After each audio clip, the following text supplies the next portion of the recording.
আসসালামু আলাইকুম প্রিয় দর্শক, অন্যমঞ্চে আলোচনায় আপনাদের সকলকে আমন্ত্রণ জানাচ্ছি।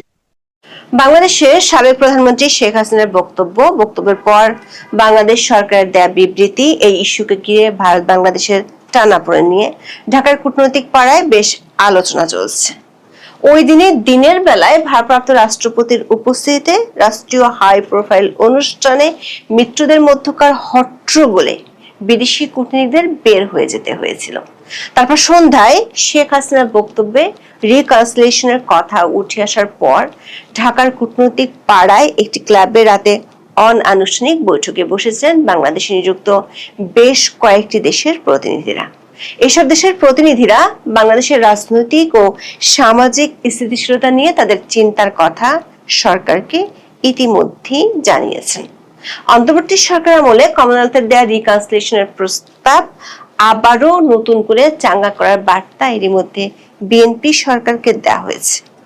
কূটনীতিকদের আশঙ্কা, বাংলাদেশের রাজনৈতিক সমঝোতা না হলে আইন শৃঙ্খলা পরিস্থিতির অবনতি হতে পারে। অন্যদিকে বুধবার রাতে ভারতের উদ্দেশ্যে বাংলাদেশের পররাষ্ট্র মন্ত্রণালয় থেকে গরম গরম বার্তা দেওয়া হলেও বৃহস্পতিবার দুপুরে বাংলাদেশ ভারতের কাছে 2 লাখ টন ডিজেল চেয়েছে। দেশের গ্যাস ও বিদ্যুৎ সংকট কাটিয়ে উঠতে ভারতও সাহায্য করার আশ্বাস দিয়েছে। এর মধ্যে খবর হলো, বাংলাদেশের প্রধানমন্ত্রী তারেক রহমানের সাথে আগামী 10 আগস্ট দেখা করবেন বাংলাদেশে নিযুক্ত ভারতীয় রাষ্ট্রদূত দীনেশ ত্রিবেদী। সে বৈঠকের পর চূড়ান্ত হতে পারে আগামী মাসে ব্রিক্স সম্মেলনে যোগ দেওয়ার জন্য তারেক রহমানের দিল্লি সফর। আর তারেক রহমান যদি দিল্লি যান, তাহলে সেখানে ভারতের প্রধানমন্ত্রী নরেন্দ্র মোদীর সাথে বৈঠকের সম্ভাবনা রয়েছে, যে বৈঠকে গঙ্গার পানি বন্টন চুক্তি থেকে শেখ হাসিনার স্বদেশ প্রত্যর্পণ ইস্যুর মতো দুই দেশের মধ্যে বিদ্যমান জটিল হিসেব নিকেশের ইস্যুগুলোর মোড় অনেকখানি ঘুরে যেতে পারে। প্রশ্ন হলো, কড়া বিবৃতির 12 ঘন্টার মধ্যেই কেন বাংলাদেশ ভারত থেকে ডিজেল চাইলো? আবার প্রায় 1.5 মাস পর কেন তারেক রহমানের সাথে ভারতীয় হাই কমিশনার বৈঠক হতে যাচ্ছে? শেষ পর্যন্ত কি তারেক রহমান সেপ্টেম্বরে দিল্লিতে যাচ্ছেন? বিস্তারিত জানতে চলুন যাওয়া যাক বিশ্লেষণে।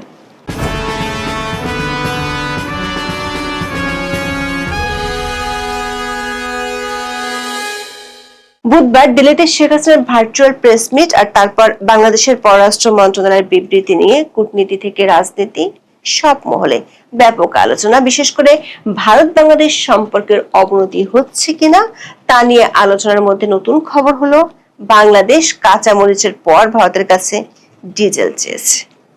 আরেকটি খবর হলো, বাংলাদেশে নিযুক্ত ভারতীয় হাই কমিশনার দীনেশ ত্রিবেদী প্রধানমন্ত্রী তারেক রহমানের সাথে বৈঠক করবেন। বাংলাদেশে গত 3 সপ্তাহ ধরে চলছে তীব্র গ্যাস ও বিদ্যুৎ সংকট। এই মোকাবেলায় পাইপলাইনের মাধ্যমে ভারতের কাছে আরো বেশি ডিজেল চেয়েছে বাংলাদেশ। বৃহস্পতিবার 6 আগস্ট সচিবালয়ে বাংলাদেশে নিযুক্ত ভারতীয় হাই কমিশনার দীনেশ ত্রিবেদীর সঙ্গে বৈঠক করেন বাংলাদেশের বিদ্যুৎ ও জ্বালানি মন্ত্রী ইকবাল হাসান মাহমুদ টুকু। বৈঠক শেষে বিদ্যুৎ ও জ্বালানি মন্ত্রী সাংবাদিকদের বলেন, দুই দেশের মধ্যে যে ডিজেল পাইপলাইন রয়েছে সেখানে আগের চেয়ে বেশি ডিজেল সরবরাহ করতে ভারতকে অনুরোধ জানানো হয়েছে। মন্ত্রণালয়ের একটি সূত্র বলছে, বাংলাদেশ সরকার চায় দেশটির জ্বালানি সংকট কাটিয়ে উঠতে ভারত বছরে 2 লাখ টন ডিজেল সরবরাহ করুক। এছাড়া বাংলাদেশ জ্বালানি খাতের 25টি ক্ষেত্রে ভারতের সহায়তা চেয়েছে। জ্বালানি মন্ত্রণালয়ের সূত্রগুলো বলছে, ইউনূসের অন্তর্বর্তী সরকার আমলে মুখে মুখে ভারত বিরোধিতার কথা বললেও জ্বালানি ও খাদ্য সংকট মোকাবেলায় ভারতের প্রতিনিধিদের সাথে নিয়মিত বৈঠক হতো। 2025 সালের জানুয়ারিতে বাংলাদেশের অভ্যন্তরে চরম ভারত বিরোধিতার রাজনীতি চলতে থাকলেও সে সময় ইউনূস সরকারের সিদ্ধান্তে ভারতের নুমালীগড় রিফাইনারি লিমিটেড থেকে 1,30,000 মেট্রিক টন ডিজেল আমদানির সিদ্ধান্ত নিয়েছিল বাংলাদেশ পেট্রোলিয়াম কর্পোরেশন বা সিপিসি। 2016 সালের জানুয়ারি থেকে বাংলাদেশ এভাবে ভারত থেকে ডিজেল আমদানি করে আসছে।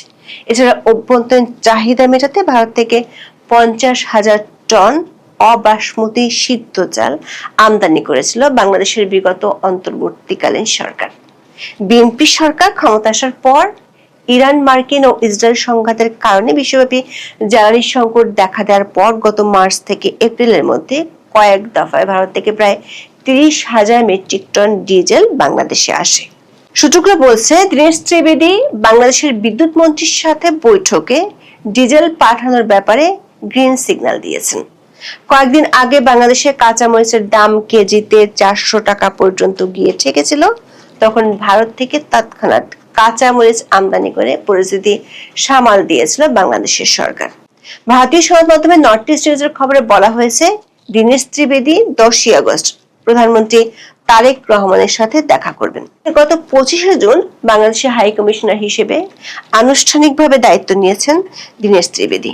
এরপর বাংলাদেশের প্রধানমন্ত্রীর সাথে দীনেশ ত্রিবেদীর এটাই হবে প্রথম বৈঠক। দিল্লিতে আগামী 12 থেকে 13 সেপ্টেম্বর অনুষ্ঠেয় ব্রিক্স সম্মেলনে অংশগ্রহণের জন্য বাংলাদেশের প্রধানমন্ত্রী তারেক রহমানকে আমন্ত্রণ জানিয়েছিলেন ভারতের প্রধানমন্ত্রী নরেন্দ্র মোদী। সূত্রগুলো বলছে, তারেক রহমানের সাথে দীনেশ ত্রিবেদীর বৈঠকে তারেক রহমানের ভারত সফর নিয়ে আলোচনা হতে পারে। বাংলাদেশ সরকারের শীর্ষ মহলও ভারতের সাথে বিদ্যমান সংকটপূর্ণ ইস্যুগুলো নিয়ে আলোচনার জন্য এই সফরে যাওয়ার কথা ভাবছে। আগামী ডিসেম্বরে মেয়াদ উত্তীর্ণ হয়ে যাবে গঙ্গা পানি বন্টন চুক্তি। তার আগে অক্টোবরের মধ্যে ভারতের সাথে এ বিষয়ে বোঝাপড়া চূড়ান্ত করতে হবে। তাছাড়া তিস্তা পানি বন্টন নিয়েও আলোচনা করতে চায় বাংলাদেশ সরকার। সবচেয়ে গুরুত্বপূর্ণ হলো শেখ হাসিনার দেশে ফেরার ঘোষণা এবং তার স্বদেশ প্রত্যর্পণ ইস্যুটি। একাধিক সূত্র বলছে, এসব ইস্যু নিয়ে সচিব বা মন্ত্রী পর্যায়ের বৈঠকে সমাধানে পৌঁছানো প্রায় অসম্ভব। এগুলো নিয়ে দেশ দুটির শীর্ষ ব্যক্তির 1-to-1 বৈঠক লাগবে, যেটি হতে পারে ব্রিক্সের সম্মেলনে সাইডলাইন বৈঠকে। বাংলাদেশ সরকারের শীর্ষ মহলের একটি সূত্র বলছে, বাংলাদেশের সাবেক প্রধানমন্ত্রী শেখ হাসিনার ইস্যুটি নিয়ে সমঝোতা না হলে দেশ দুটির মধ্যে তিক্ততা বাড়ার আশঙ্কা রয়েছে। এমনকি বিগত অন্তর্বর্তী সরকারের আমলেও সরকারের শীর্ষ কিছু ব্যক্তি প্রকাশ্যে ভারত বিরোধিতার কথা বললেও মোহাম্মদ ইউনূস নিজেই চাইতেন সমঝোতায় পৌঁছাতে। গত 5 আগস্ট বাংলাদেশের দৈনিক প্রথম আলোতে সাবেক পররাষ্ট্র উপদেষ্টা তৌহিদ হোসেনের একটি সাক্ষাৎকার প্রকাশিত হয়। সাক্ষাৎকারটিতে এক প্রশ্নের জবাবে তৌহিদ হোসেন জানিয়েছেন, ইউনূস সরকারের একটা অগ্রাধিকার ছিল ভারতের সঙ্গে সম্পর্কটা যাতে ভালো করা যায়। প্রথম দিকে সেজন্য বেশ চেষ্টাও করা হয়েছিল। তৌহিদ হোসেন প্রথম আলোকে বলেছেন, মোহাম্মদ ইউনূস একবার তাকে এমনও বলেছিলেন তিনি যেন কোথাও যাওয়ার পথে একবার দিল্লি ঘুরে আসেন। রাজনীতির মাঠে কিংবা প্রকাশ্যে যতই বিরোধিতার কথা বলা হোক না কেন, বাণিজ্য, পানি, সীমান্ত, আঞ্চলিক নিরাপত্তা সহ অনেক ইস্যুতে দেশ দুটির মধ্যে কূটনৈতিক ভালো সম্পর্ক থাকুক, এটি দুই দেশের সরকারই চায়। সেক্ষেত্রে হাই প্রোফাইল ইস্যুগুলো নিয়ে দেশ দুটির সর্বোচ্চ পর্যায়ের বৈঠক না হলে যে সমাধানের রাস্তা বের হবে না, সেটি এরই মধ্যে গত 2 বছরে পরিষ্কার হয়ে উঠেছে। এদিকে জুলাই আন্দোলনের 2 বছর পূর্তি উপলক্ষে রাজধানী সহ বাংলাদেশের অনেক জায়গায় সরকারি ও বেসরকারিভাবে অনেকগুলো অনুষ্ঠান ছিল। এর মধ্যে একাধিক অনুষ্ঠানে হট্টগোল, বাকবিতণ্ডা, হাতাহাতি ও হামলার অভিযোগ সামনে এসেছে। একই দিনে ঢাকা, শরীয়তপুর, নারায়ণগঞ্জ ও কুড়িগ্রাম সহ আরো কয়েকটি জেলায় সংঘাত ও হামলার অভিযোগ ওঠে। এর মধ্যে সবচেয়ে বিব্রতকর পরিস্থিতি তৈরি হয় বুধবার 5 আগস্ট ঢাকায় মুক্তিযুদ্ধ বিষয়ক মন্ত্রণালয়ের সংবর্ধনা অনুষ্ঠানকে কেন্দ্র করে হট্টগোলের ঘটনাকে ঘিরে। চীন মৈত্রী সম্মেলন কেন্দ্রে আয়োজিত সংবর্ধনা অনুষ্ঠানে প্রদর্শিত একটি তথ্যচিত্র ঘিরে বিশৃঙ্খলা সৃষ্টি হয়। ডকুমেন্টারি দেখানোর পর অনুষ্ঠানে হইচই শুরু হয়। এ সময় মুক্তিযুদ্ধ বিষয়ক প্রতিমন্ত্রী ইশরাক হোসেন মঞ্চে দাঁড়িয়ে হট্টগোলকারীদের ধমক দিয়ে বলেন, আপনারা এখানে নিজেদের জাহির করতে এসেছেন। এরপর পুরো অনুষ্ঠানে উত্তেজনা ছড়িয়ে পড়ে। অনুষ্ঠানের এক গ্রুপের প্রতিবাদের মধ্যে প্রধানমন্ত্রী বিশেষ সহকারী রাশেদ খানের বক্তব্য চলাকালে কয়েকজন ভুয়া স্লোগান দেন। পরিস্থিতি উত্তপ্ত হয়ে উঠলে বিভিন্ন দেশের কূটনৈতিক ও দূতাবাসের প্রতিনিধিরা দ্রুত হল ত্যাগ করেন। একই সময়ে রাষ্ট্রপতির নিরাপত্তার দায়িত্বে থাকা সদস্যরা মঞ্চের সামনে নিরাপত্তা বলয় জোরদার করেন। এই ঘটনার পর যেসব দেশের বাংলাদেশের বড় ধরনের বিনিয়োগ আছে, সেই দেশগুলোর প্রতিনিধিদের মধ্যে চিন্তা বাড়ছে। এমনিতে গ্যাস ও বিদ্যুৎ সংকটের কারণে শিল্প কারখানা বন্ধ হয়ে যাচ্ছে। কয়েকটি স্থানে সম্প্রতি আইইডি বোমা পাওয়া যাওয়ার ঘটনায় আইন শৃঙ্খলা পরিস্থিতি নিয়ে উদ্বেগ বাড়ছে। সরকারের পক্ষ থেকে জঙ্গি নেই বলা হলেও গণমাধ্যমের খবরে বলা হয়েছে এসব বোমা তৈরির পেছনে আছে পুরাতন জঙ্গি গোষ্ঠী জামাতুল মুজাহিদিনের নতুন সদস্যরা। এই জামাতুল মুজাহিদিনের জন্ম হয়েছিল বিএনপির আগের শাসনামলে। খবরে বলা হয়েছে এই গোষ্ঠীটি বড় ধরনের হামলার প্রস্তুতি নিচ্ছে। আবার 24শে জুলাই আগস্টে জেল থেকে পলাতক জঙ্গিদেরও গত 2 বছরে ধরতে পারেনি সরকার। এমন পরিস্থিতির মধ্যে জুলাই আন্দোলনের মৃত্যুদের মধ্যে দ্বন্দ্ব প্রকাশ্য মারামারিতে রূপ নেয় বিদেশি রাষ্ট্রগুলোর প্রতিনিধিদের দুশ্চিন্তা বেড়েছে। বিদেশি প্রতিনিধিদের উপস্থিতিতে যেখানে রাষ্ট্রপতির মতো সর্বোচ্চ পদের ব্যক্তি থাকেন, সেখানে এমন ধরনের পরিস্থিতি আগে কখনোই বাংলাদেশে দেখা যায়নি। আবার বুধবার সন্ধ্যায় বাংলাদেশের সাবেক প্রধানমন্ত্রী শেখ হাসিনার দিল্লিতে প্রেস মিটের পর খুব দ্রুত কড়া প্রতিক্রিয়া জানিয়ে বিবৃতি দেয় বাংলাদেশের পররাষ্ট্র মন্ত্রণালয়। এই বিবৃতির ভাষা ও শব্দচয়ন নিয়ে সামাজিক মাধ্যমে পক্ষে বিপক্ষে ব্যাপক আলোচনা হচ্ছে। অন্যদিকে শেখ হাসিনার প্রেস মিটে অংশ নিয়েছিলেন বাংলাদেশের জাতীয় দলের ক্রিকেটার ও সাবেক এমপি সাকিব আল হাসান। তার মাগুরার বাড়িতে বুধবার রাতে পেট্রোল বোমা ছোড়া হয় এবং হামলা চালানো হয়। বিশ্ব ক্রিকেটে পরিচিত ব্যক্তিত্ব হওয়ায় মুহূর্তের মধ্যে ঘটনাটি আন্তর্জাতিক মিডিয়াতে ছড়িয়ে পড়ে। কূটনৈতিক সূত্রগুলো বলছে চীন মৈত্রী সম্মেলন কেন্দ্র থেকে দ্রুত চলে গিয়েছেন এমন কয়েকজন বিদেশি কূটনৈতিক বুধবার রাতে ঢাকার কূটনৈতিক পাড়ার একটি ক্লাবে নিজেদের মধ্যে আলোচনায় বসেছিলেন। সেখানে বিদেশি কূটনীতিকদের টুইস্টে গ্রুপের বেশিরভাগ সদস্যই উপস্থিত ছিলেন। বিদেশি দুটি দূতাবাসের কর্মকর্তারা বলছেন বাংলাদেশের কূটনৈতিক পাড়ায় একটি বহুল আলোচিত ও আগ্রহের বিষয় হলো শেখ হাসিনার স্বদেশ প্রত্যর্পণকে ঘিরে ভারত ও বাংলাদেশের রাজনীতি। বাংলাদেশ সরকার আপত্তিতে যদিও ভারত সরকার বলছে শেখ হাসিনার এই ধরনের বেসরকারি প্রেস মিটের ব্যাপারে ভারত সরকারের কিছু করার নেই এবং তার বক্তব্য ভারত সরকার সমর্থন করে না। কূটনৈতিক মহলের ধারণা যেহেতু তিনি ভারত সরকার অতিথি হিসেবে দিল্লিতেই আছেন, তাই ভারত সরকার প্রচ্ছন্ন সমর্থন এর পেছনে থাকাটা অস্বাভাবিক কিছু নয়। ভারত গত 2 বছর ধরে কূটনৈতিক চ্যানেলে বাংলাদেশে অন্তর্ভুক্তিমূলক রাজনীতির কথা বলে আসছে।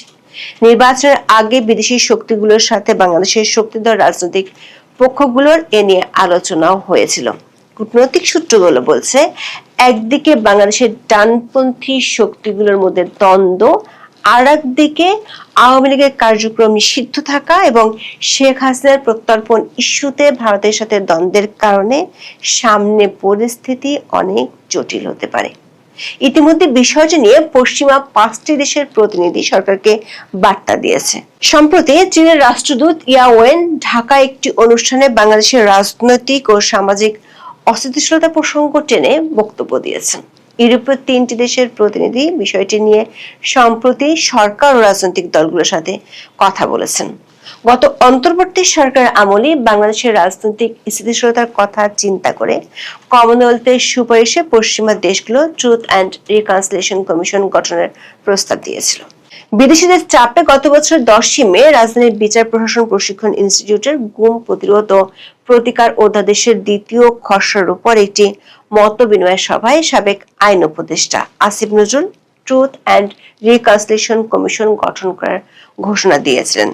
এর 1 সপ্তাহ পর কমনওয়েলথের অর্থায়নে সাবেক আইন উপদেষ্টা ডক্টর আসিফ নজরুল ও সাবেক প্রধান বিচারপতি সৈয়দ রিফাত আহমেদ দক্ষিণ আফ্রিকা ঘুরে এসেছিলেন, কিন্তু দেশে ফেরার পর ইউনূস সরকারের কিচেন ক্যাবিনেট এবং 2টি রাজনৈতিক দলের চাপে রিকনসিলিয়েশনের ধারণা চাপা পড়ে যায়। বুধবার শেখ হাসিনা দিল্লিতে প্রেস মিটে সাংবাদিকদের উদ্দেশ্যে যে বক্তব্য দিয়েছেন সেখানে তিনি রিকনসিলিয়েশন বা জাতীয় ঐক্যের কথা বলেছেন। শেখ হাসিনা দাবি করেছেন রিকনসিলিয়েশন বা জাতীয় ঐক্য প্রতিষ্ঠা করার দরকার বলেই তিনি ফিরবেন। একই অনুষ্ঠানে আওয়ামী লীগের সাবেক শিক্ষামন্ত্রী মহিবুল হাসান চৌধুরী নফেলও তার বক্তব্যে একই ধরনের ইঙ্গিত দিয়েছেন। ঢাকার কূটনৈতিক পাড়ার সূত্রগুলো বলছে আইন শৃঙ্খলা পরিস্থিতি নিয়ে শঙ্কার মধ্যে বুধবার দিনে ভারপ্রাপ্ত রাষ্ট্রপতির অনুষ্ঠানে হট্টগোল এবং সন্ধ্যায় শেখ হাসিনা বক্তব্যের পর কূটনীতিকদের যে অনানুষ্ঠানিক বৈঠক হয়েছে সে বৈঠকে রিকনসিলিয়েশন নিয়ে অনেকটা সময় ধরে আলোচনা হয়েছে। কমনওয়েলথের পক্ষ থেকে নির্বাচনের আগে বিএনপির সাথে বৈঠকে বিষয়টি নিয়ে আলোচনা হয়েছিল। এখন এই পর্যন্ত। সবাই ভালো থাকুন, সুস্থ থাকুন, নিরাপদে থাকুন। দেখা হবে আগামী পর্বে।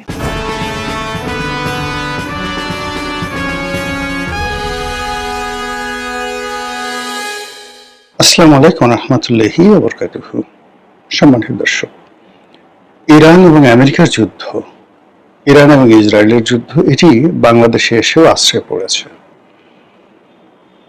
আগামী দিনগুলোতে এই যুদ্ধ যদি প্রলম্বিত হয়, বাংলাদেশ নানাভাবে ক্ষতিগ্রস্ত হবে। আপনারা জানেন যে অতি সম্প্রতি ইয়েমেনের হুতিদের সঙ্গে যুদ্ধ করার জন্য, হুতিদেরকে দমন করার জন্য সৌদি আরবের নেতৃত্বে 10টি দেশের একটি জোট হয়েছে। এই জোটে বাংলাদেশ অংশগ্রহণ করেছে। যতটুকু আমরা খবরে জেনেছি যে এই জোট হুতিদের বিরুদ্ধে যে যুদ্ধ করবে, সেই যুদ্ধে জনবল দিয়ে, অস্ত্র দিয়ে, সব ব্যাপারে লজিস্টিক সাপোর্ট করার জন্য এই জোটের দেশগুলো তারা পরস্পরকে সহযোগিতা করবে। এখন আমাদের জন্য এটা কত বড় একটা ভয়ের সংকট। প্রথম সংকট হলো যে এই জোটের প্রমোটার হলো মার্কিন যুক্তরাষ্ট্র। এই জোটের সুবিধাভোগী এবং সবচেয়ে যাকে বলা হয় এই জোটটাকে যারা চালাবে এবং যাদের জন্য করা হয়েছে এবং যাদেরকে আমেরিকা চাপ দিয়েছে এই কাজটা করার জন্য, তারা হলো সৌদি আরব। আর সৌদি আরবের সেকেন্ড ইন কমান্ড হিসেবে এখানে সৈন্য দিয়ে সাহায্য করার জন্য প্রতিশ্রুতিবদ্ধ হলো পাকিস্তান। আর এই পাকিস্তানের সঙ্গে, পাকিস্তানের সৈন্য দিয়ে, অস্ত্র দিয়ে সৌদি আরবের সঙ্গে তারা একত্র হয়ে হুতিদের বিরুদ্ধে যুদ্ধ করবে এবং সেই যুদ্ধে ইসরায়েলও যোগ দেবে।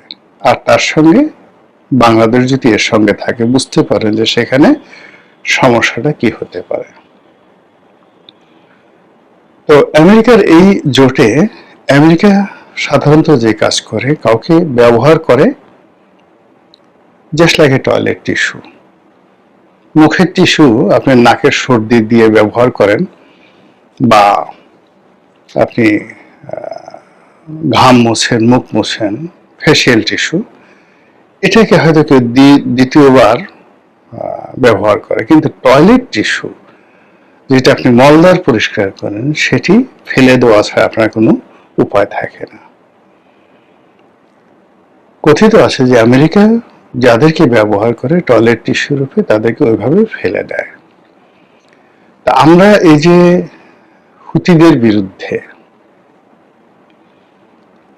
একটা যুদ্ধে আমরা জড়ালাম বা জড়াতে যাচ্ছি বা সমর্থন করতে যাচ্ছি, হোয়াট এভার মেবি, আমরা যে কাজটি করছি, এই কাজের খারাপ পরিণতি কি হতে পারে? খারাপ পরিণতি হলো যে আমাদের দেশে মূলত যে সকল ইসলামিক জঙ্গি সংগঠনগুলো, গোপন জঙ্গি সংগঠনগুলো রয়েছে, তারা সবাই Hamas, Houthi, Hezbollah, Iran, IS, Taliban, তেহরিকে পাকিস্তান, টিটিপি, এই মতাদর্শের লোকজন। এরা সবাই আমেরিকা বিরোধী, এরা সবাই ইসরায়েল বিরোধী, এবং এরা সবাই যাকে বলা হয় সৌদির এই বর্তমান যে শাসক, এদের বিরোধী। ফলে আমাদের দেশের যে উগ্রপন্থা যে গ্রুপটি নিয়ে পশ্চিমারা যাকে বলা হয় উদ্বিগ্ন, তাদের সঙ্গে আমাদের দেশের মধ্যে সরকারের একটা মারাত্মক দ্বন্দ্ব এবং সংঘাত শুরু হয়ে গেল বা করে দেওয়া হলো। This is one. Second thing হলো আমাদের যে জাহাজগুলো, আমরা দুইভাবে তেল কিনি। আমরা মধ্যপ্রাচ্য থেকে তেল কিনি, আর সিঙ্গাপুরের যে স্পট মার্কেট সেখান থেকে তেল কিনি। তো দীর্ঘমেয়াদে ধরুন কাতার থেকে, সংযুক্ত আরব আমিরাত থেকে, সৌদি আরবের আরামকো থেকে, কুয়েত থেকে আমরা যে তেলগুলো কিনি, যেগুলো দীর্ঘমেয়াদে সারা বছর ধরে আমাদের কাছে আসে কম মূল্যে, সেই তেলগুলো বাংলাদেশে আসার জন্য দুটো পথ প্রধানত। একটা হলো এই যে বাব আল মান্দ, ইয়ামেনের এই জায়গা দিয়ে যে একটা সংযোগ পথ আছে হরমুজের মতো, বাব আল মান্দ, যেটা নিয়ন্ত্রণ হুতিদের হাতে। আর একটা বেশিরভাগ তেল আসে হরমুজ প্রণালী দিয়ে।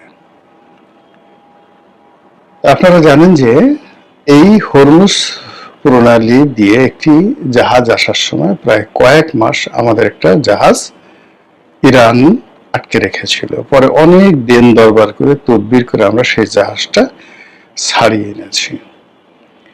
ইরানের সঙ্গে একটা সম্পর্ক স্থাপন করার জন্য তাদের যে শেষকৃত্য অনুষ্ঠান, তাদের ইমামের আয়াতুল্লাহ আলী খামেনি, বর্তমান যে খামেনি আছেন বা আয়াতুল্লাহ আছেন তার বাবা, তার জানাজাতে আমাদের স্পিকার সাহেব গেলেন, রাজনৈতিক নেতৃবৃন্দ গেলেন এবং ইরানের সঙ্গে একটা ভালো সম্পর্ক তৈরি হলো এবং আশা করা হচ্ছিল যে বাংলাদেশের জাহাজগুলো সেই ওখান দিয়ে একটা ছাড় পাবে, এই ধরনের কথা ইরানের রাষ্ট্রদূত বলেছেন। এবং এই রাষ্ট্রদূতের ক্ষমতা অলনে ছাড়েন, ইরানি রাষ্ট্রদূতের ক্ষমতা বাংলাদেশে মার্কিন রাষ্ট্রদূতের সমপর্যায়ে হয়ে গেছিল কয়েকদিনের জন্য।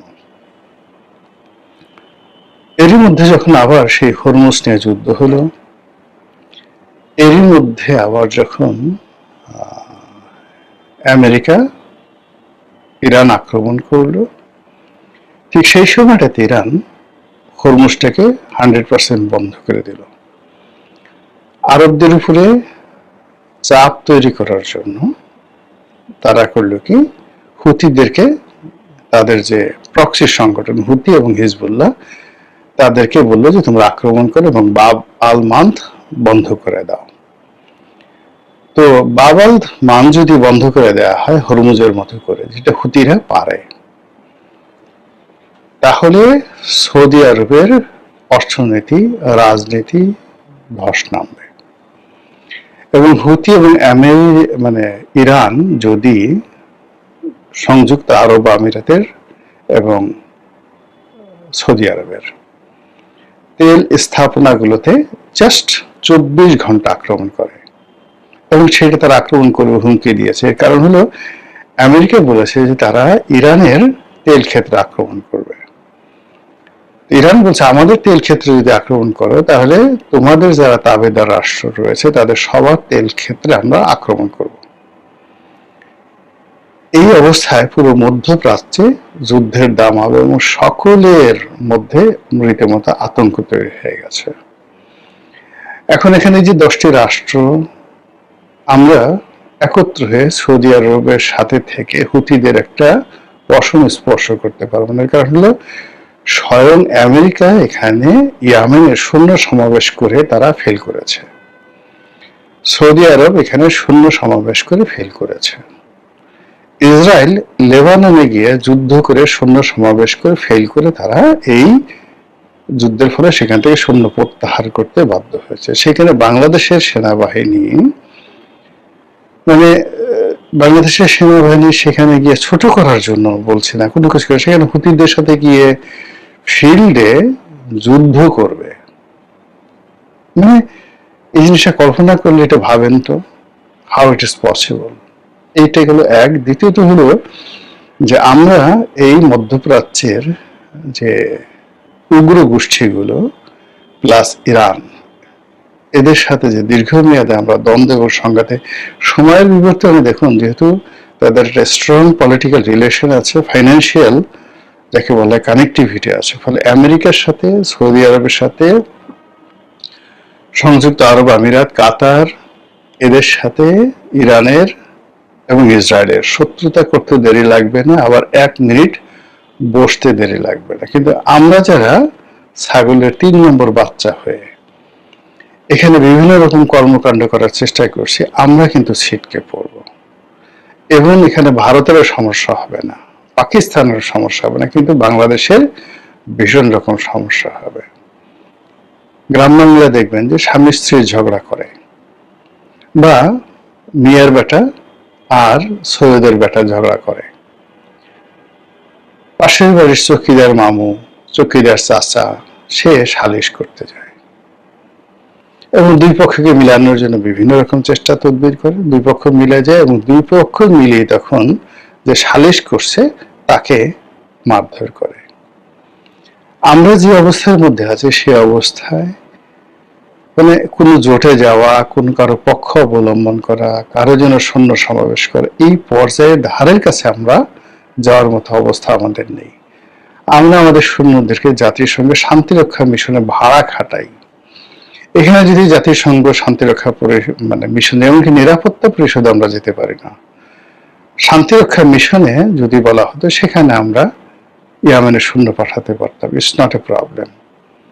কিন্তু আমরা একটা জোট করে সেখানে সৈন্য পাঠাবো, সৈন্য পাঠানোর সঙ্গে সঙ্গে এই যে দুটো বৃহত্তম জলপথ বাব আল মান্দ এবং হরমুজ, এখান দিয়ে বাংলাদেশের জাহাজ, বাংলাদেশের পণ্য, এমনকি অন্য দেশের জাহাজের করে ওদের যে তেল আমাদের দেশে আসবে, চীনের তেল আসতে সমস্যা হবে না, কিন্তু আমাদের তেল আসবে, ইটস নট ইজি। এই গেল একেবারে নর্মাল সেন্সে। দ্বিতীয়ত হলো যে এই যে একটা জোট হলো, এই জোটের এগেনস্টে ইরান, আফগানিস্তান, তারপর চীন, রাশিয়া এবং তার সঙ্গে তুরস্কর একটা মনোসমর্থন, এই যে একটা ব্লক তৈরি হয়েছে, সেই ব্লকের সাথে আমাদের ব্যবসা বেশি না? আপনি দেখেন তো রাশিয়া বাংলাদেশে ইনভেস্টমেন্ট কত, মোর দেন 2 লক্ষ কোটি টাকা ইনভেস্ট আছে রাশিয়ার বাংলাদেশে এই মুহূর্তে। আচ্ছা, চীনের এই মুহূর্তে বাংলাদেশে বিনিয়োগ কত, আমাদের কাছে কত টাকা পায়, আমরা প্রতি বছর কত বিলিয়ন ডলারের আমদানি সেখান থেকে করি। এটা নিয়ে চীনের সঙ্গে আমাদের যে সম্পর্ক, সেই সম্পর্কটা আমরা উন্নয়ন না করে আমরা এখানে কেন গেলাম, কোন অবস্থাতে গেলাম? এই যে একটা পররাষ্ট্রনীতি, এই যে একটা সামরিক জোট, মানে এটা যদি আমরা এর চাইতে আমরা যদি মায়ানমারকে করিডোর দিয়ে দিতাম, আমেরিকা যে করিডোর চাচ্ছে, ইভেন আমরা চীন যে করিডোর চাচ্ছে সেই করিডোরও দিয়ে দিতাম, সেটাও কিন্তু আমাদের জন্য কোনো সমস্যা হতো না। কিন্তু এই যে আমরা এখন যে কাজগুলো করলাম, এই কাজগুলো কোনো অবস্থাতে আমরা সামাল দিতে পারবো না। এমনি নতুন সরকার, নানা রকম বিপদ আছে, বিপত্তিতে আছে, অর্থনৈতিক সংকট আছে, তেলের সংকট আছে, এলএনজির সংকট আছে, সিএনজির সংকট আছে, তারপর আমরা এই যে জনশক্তি রপ্তানি সেখানে সমস্যা আছে। এই অবস্থা আসলে যে যা চায় সবার সঙ্গে কমপ্লাই এই মুহূর্তে করতে হয় না। এই মুহূর্তে কিছু দরজা বন্ধ রাখতে হয়, কিছু দরজা খোলা থাকতে হয়, এমনকি ঘাস লতা পাতা খেয়ে হলেও এই মুহূর্তে অনেকগুলো দরজা বন্ধ করে যখন এরকম একটা পরিস্থিতি চলে তখন নিজেদের পিঠ বাঁচাতে হয়। আল্লাহ রাসূল স্বয়ং বলেছেন যে যখন ফিতনা, চারিদিকে ফিতনা তৈরি হয়, তখন ঘরের দরজা বন্ধ করে ঘরে অবস্থান করো। এখন ভারতে ফিতনা চলছে, পাকিস্তানে ফিতনা চলছে, এখন আমেরিকাতে ফিতনা চলছে, ডোনাল্ড ট্রাম্প নিজের ক্ষমতায় যায় যায় অবস্থা, রাশিয়াতে ফিতনা চলছে, মধ্যপ্রাচ্যে ফিতনা চলছে, আমরা কোনটাতে যোগদান করবো? আমাদের নিজেদের ফিতনা চলছে। এই অবস্থাতে আমাদের নিজেদের ঘর ঠিক রাখাটাই ছিল বুদ্ধিমানের কাজ। কিন্তু এখানে যে কাজগুলো করা হয়েছে, হয়তো অনেকে বলেছে সৌদি আরবে 25 লাখ লোক কাজ করে, যদি এটা আমরা না করি সৌদি আরব আমাদেরকে শ্রমিক ফেরত পাঠাবে।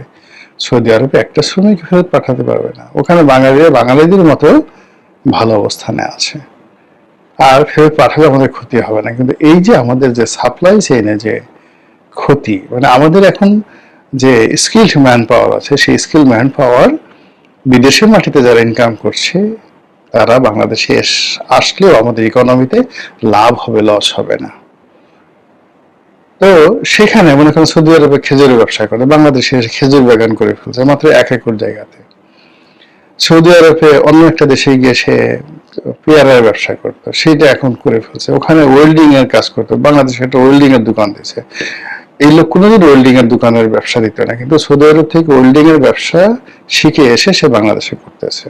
সৌদি আরব থেকে গিয়ে লোক চলে গেছে উগান্ডাতে গিয়ে হাজার হাজার একর জমি নিয়ে এসে ব্যবসা বাণিজ্য করছে। তো এখানে আসলে সরকার মূলত কোনো কিছু প্রমোট করার দরকার নেই, জনগণই তার নিজেদের মতো করে নিজেদের অধিক্ষেত্র তৈরি করে নিচ্ছে। সরকার শুধু দরকার হলো দেশের স্বার্থ, সামগ্রিকভাবে তারা যেটা করতে পারবে, সামাল দিতে পারবে সেই বিষয়গুলো, কিন্তু সেটা চিন্তা ভাবনা না করে ইউনূস সাহেব যেভাবে একেবারে শেষ মুহূর্তে এসে অলানিয়েছিলেন, কেন কি কারণে মার্কিন যুক্তরাষ্ট্রের সঙ্গে একটা গোলামের চুক্তি করে গেছেন, এটা যেমন আমার মাথায় ঢুকে না। একইভাবে এই সরকার মাত্র 6 মাসের মাথায় এসে এরকম একটি জোটে, তাও আবার হুতিদের বিরুদ্ধে এরকম একটি জোটে অংশগ্রহণ করলো, এটা আমার মাথায় ঢুকছে না। শুধু আল্লাহর কাছে বলছি, আল্লাহ বিপদ এবং বিপত্তি থেকে জাতিকে রক্ষা করুন। আসসালামু আলাইকুম ওয়া রাহমাতুল্লাহি ওয়া বারাকাতুহু।